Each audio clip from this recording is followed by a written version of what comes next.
Hoje falamos um pouco aí sobre Estamos nas Águas, Estação das Águas, plano aberto de pastoreio. Então, às vezes, você, pequeno pecuarista, jovem, que em geral não está capitalizado ainda na vida, você precisa derrapar, gerar dinheiro. Então, tudo que você precisa economizar, ter uma vida austera no começo, com sua esposa, seus filhos. O começo da vida tem que ser austeridade. Até se você tiver dinheiro guardado e sobrando, é muito vantajoso se você tem um começo de vida austera, para depois você, quando estiver mais confortável, poder ir dosando o seu style, né? O seu estilo de vida.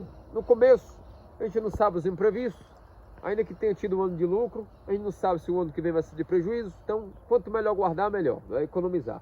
Então, às vezes a pessoa fica muito afobada, querendo seguir os manuais que as pessoas ensinam por aí, como se não houvesse outra maneira de fazer as coisas, como se não houvesse outra maneira de fazer pecuária.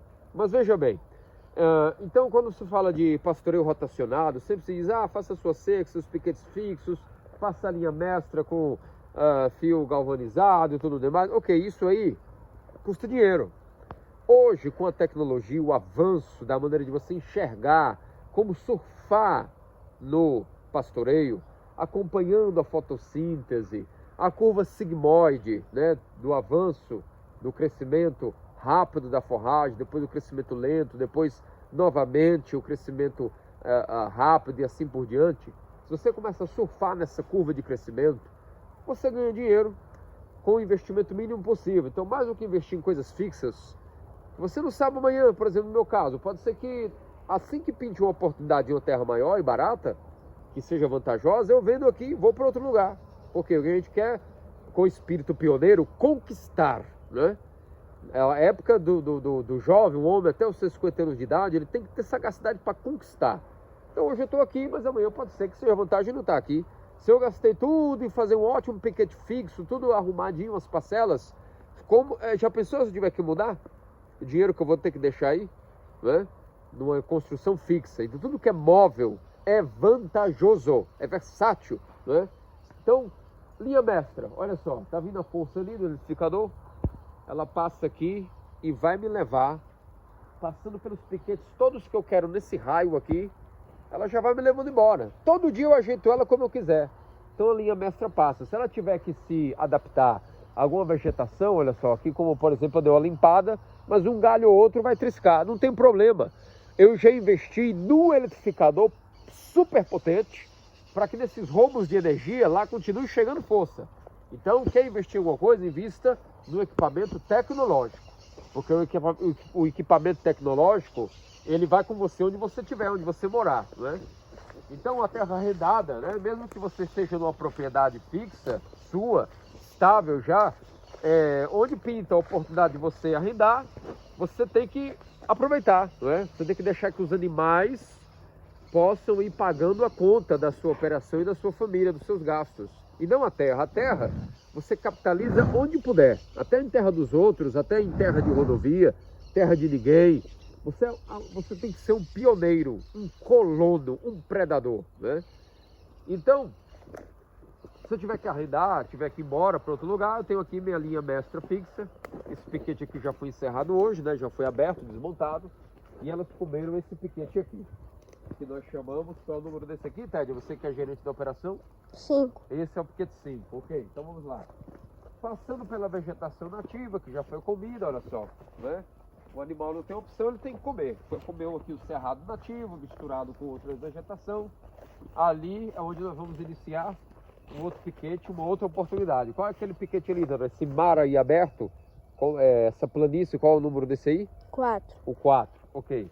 Então aqui elas ainda estão no 5, mas dentro de uma parcela do 5, não é isso, Danone? Sim. Então elas comeram essa pequena parcela aqui onde nós estamos, né? Bosque adentro, você entra na hora onde foi comido, né? E agora elas estão numa subparcela do piquete 5. Invisivelmente, aqui nós temos o limite entre o 5 e o 4, não é? Então olha só que lindeza, pessoal. Nós temos aqui um pau-terra, temos ali um cravoeiro, até pinheiro, que não é do cerrado, mas já foi inserido aí há muitos anos. Temos o jatobá, cabiúna, cravoeiro, piqui, pacari. E o que acontece? O choque está desligado, a gente pode entrar aqui. Olha só, pessoal, que maravilha essa cena dessa biodiversidade. Pastoreio de ovelhas com bezerras. E o que acontece? Todo ano eu gosto de mostrar para verem a comparação, até pelos vídeos. Olha a quantidade de forragem a mais que nós temos aqui devido ao impacto animal.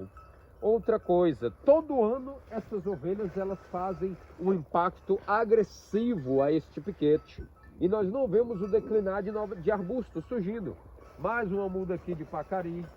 Olha só, tudo isso foi pastejado já 3 anos seguidos em pastoreio intenso. Nós temos as mudinhas de jatobá, todas intactas nascendo também. Nós temos várias espécies de arbusto, de mata-menino, temos mudas de cabiúna, demais de pindaíba. E o que acontece? A cada ano a forragem aumenta a sua produtividade devido ao manejo e ao descanso. Então olha só que maravilha, a ciência atual ela não abarca ainda, infelizmente, doa quem doer escutar, a ciência atual ela não abarca a análise holística dos processos ecossistêmicos. A ciência é muito boa para analisar o ciclo da água, solitariamente falando. A ciência é muito boa para analisar o ciclo dos nutrientes, para analisar a melhor seleção genética para um animal especificamente. A ciência é muito boa para manejar uma monocultura de forragem, ou seja, um manejo de uma pastagem especificamente. Mas a ciência ainda não é boa para discernir, ou ao menos a cátedra atual, não é boa para divulgar e martelar naquilo que é a análise holística dos ecossistemas, né? Que vão analisar todos os processos ecossistêmicos juntos um com o outro. Então, por exemplo, aqui nós temos uma vegetação de andropongo, temos braquiária, temos o capim, o meloso, que é uma exótica agressiva, né, do Brasil, temos o capim flechinha, temos várias espécies nativas. Vamos procurar aqui então agora um capim flechinha, vou mostrar para o pessoal, quem não conhece, ele vai estar mais para o lado de lá. Aqui nós temos um pouco mais de meloso, braquiária, andropongo, mais várias mudinhas de arbustos. Aqui o capim flechinha. Nós temos uma muda dele, olha só. O capim flechinha altamente é palatável, pastejável, os animais adoram ele. E o que acontece? Quando nós vamos analisar o todo, o ecossistema com todos os processos unidos, aí a observação muda. E a ciência hoje ela não consegue ainda disponibilizar as análises que nós necessitamos para que a gente possa ganhar dinheiro automaticamente preservando os meios que estamos, seja social ou ambiental, não é? Porque, infelizmente, todas as políticas que são implantadas para a suposta preservação ambiental, elas são de análise linear, é um olho meio opaco em relação ao todo. Então, no manejo como esse, por exemplo, onde nós temos um solo fraquíssimo em matéria orgânica, é pedra sobre pedra, pouca matéria orgânica, o que vai contar aqui é a agressividade unida à suavidade. O que eu quero dizer com isso?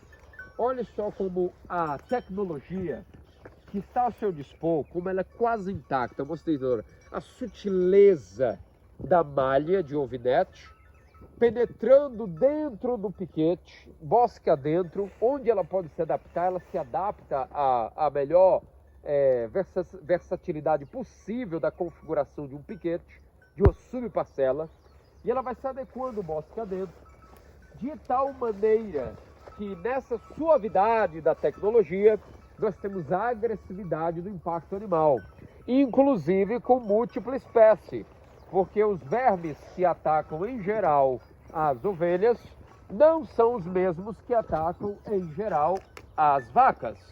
O verme que mais ataca as ovelhas é especializado em colonizar as paredes do intestino. Os vermes que mais colonizam e parasitam as vacas são mais especializados no estômago.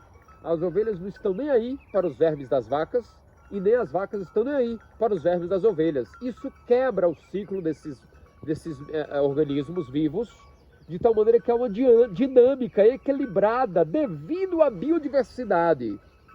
Então, olha só que maravilha, dentro desse bosque adentro, Nós temos mais aqui vegetação nativa, olha só, chega nessa área, a gente vai tendo mais vegetação nativa, juntamente com, como eu estava falando ali, várias presenças de outras vegetações aí do cerrado. Mais uma vez o capim flechinha vindo aqui, olha só, quem não conhece, ele chama capim flechinha por causa do formato de suas folhas, né? As espécies do cerrado nativa, como essa daqui, olha só, ela já passou do estado de plântula, então ele é um arbusto agora resistente ao pastoreio. E aí nós temos outras várias espécies lenhosas de alto peso, como o cravoeiro, que estão vindo aí. Todo ano as ovelhas passam, todo ano as ovelhas pastejam até as folhas dos arbustos. E você não vê a diminuição como eu posso dizer, da predominância dessas populações diversas de várias espécies. Então, pessoal, olha só que maravilha. Temos aí um murici crescendo. O ano passado estava pequenininho, esse ano já está grande. Basta observar. Todo ano, na mesma época, eu gosto de mostrar, para a gente ir acompanhando junto e vendo que o pastoreio não degrada, ao contrário, ele melhora o ecossistema, né?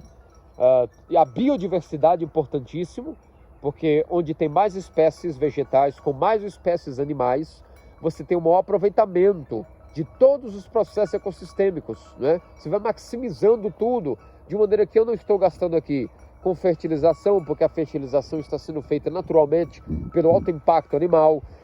O tipo de esterco da ovelha tem outra consistência do da vaca, então vão atuar de maneira distinta. O pisoteio da vaca é diferente do pisoteio da ovelha, são pelos diferentes, né? O caminhar é diferente. Então, o que acontece? Dentro da ciência atual, se aprende muito como manejar uma pastagem específica. Mas quando você está tratando de manejar um ecossistema nativo e que você precisa também ter uma boa performance lucrativa, aí a coisa não vai estar somente no manual acadêmico, não é? Você tem que partir para as análises que, por exemplo, o manejo holístico nos permite ter, como outras escolas também, né? Existem várias escolas que hoje, como a permacultura em geral, elas estão crescendo na análise dessa abordagem silvopastoril e todo o demais, né? Por exemplo, olha esse mar de Andropogon guaianos aqui, né? Quando nós chegamos, tudo isso aqui era só pedregoso, tinha uma vegetação outra espaçada. Essa maravilha que nós vemos aqui é o que nós trabalhamos aqui desde 2019, incansavelmente, para, através de galinhas, de ovelhas, de vaca, de cavalo, agora nesses últimos anos, para nós podermos melhorar esse solo que só tem pedra. Então você tem que trabalhar com a vegetação que consegue se desenvolver nesse solo pedregoso. Nada melhor do que o capim-maçai, o capim-andropongo, para esse tipo de solo nosso que ainda é muito fraco em matéria orgânica. Então você vê que da última seca quase não tem sobra de resíduo aí de matéria seca oxidada. Por quê? Porque o que a vaca e a ovelha não comeram, por detrás vem a égua comendo, né, fazendo a poda, para que os talos do andropongo não ficassem para trás, impedindo a boa rebrota, né, dessa maneira aí tão altamente produtiva e rentável que o andropongo necessita, né? É um manejo muito clínico, porque o crescimento dele é exponencialmente rápido e entala também, então depois você tem que correr atrás do prejuízo se ele entalar, não é? Então é isso aí, Teodora, passa mais uma vez, por favor, para o papai, aí a visão dessa maravilha de múltiplas espécies vegetais, 2 espécies de gado, né? Gado ovino e gado bovino. Depois tem a égua passando depois comendo os resquícios em cada piquete. E a gente como humilde mordomo da criação, como humilde aí pastor, gerenciador dos processos, entendendo cada ano, cada vez mais como funciona cada piquete. Cada piquete tem uma característica específica, não é? Por isso a importância de você saber observar e dividi-lo, conforme a água cai nele, conforme o caminho das águas, conforme a qualidade das espécies, para que você possa analisar cada um, a sua produtividade, o seu descanso, né? Então é isso aí, pessoal. Muito obrigado. Feliz ano novo para vocês. Um videozinho aí para aquecer os motores nesse ano novo nosso. Um ano novo extremamente cheio de sucesso para vocês, eu desejo. Um grande abraço, fique com Deus e até a próxima.